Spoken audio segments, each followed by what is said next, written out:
Hey Transplant community, my name is Jim Merle, and I want to tell you today, I had the no factor. Now, if you're not exactly familiar with what that is, that makes sense that you would know because basically I made it up.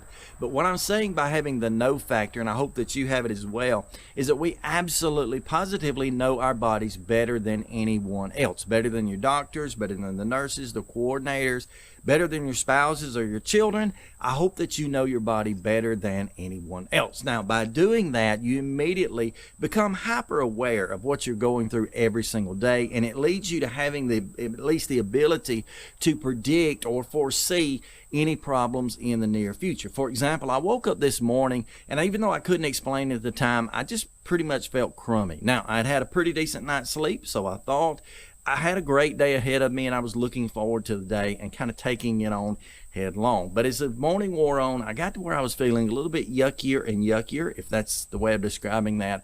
And I began to notice that I had a few very, very minor symptoms that I believe in the future may lead to something. I hope not, but, waking up feeling overly fatigued, just overall crummy, going in and hydrating myself, doing the typical things that I like to do, and then still feeling bad.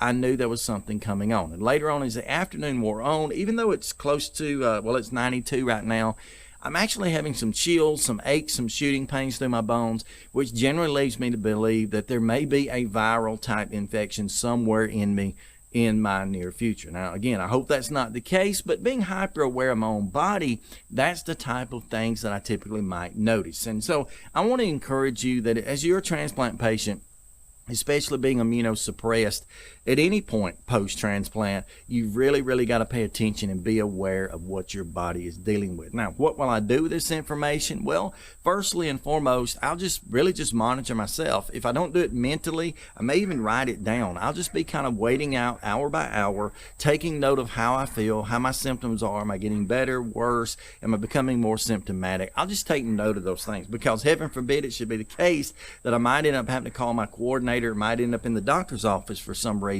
I want to have the best information available for them. In addition to that, and I've already tried to do this most of the day, I'm going to be certain that I'm absolutely doing my best to eat well and to be extremely hydrated in my case. Now, I know no hydration restrictions, so it's not going to be a problem, but I want to be sure that I'm extremely hydrated and I'm eating well, making good choices, because to be honest with you, getting dehydrated can cause fatigue, lightheadedness, dizziness, achy, all the things that I'm talking about could generally be because of that. So I'm going to be well hydrated. I'm going to make good choices as far as my eating.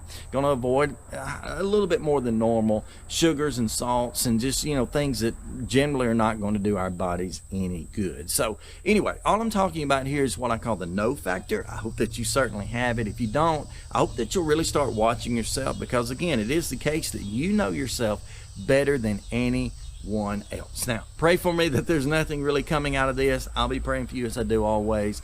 But until we meet again next time, stay stronger, friends.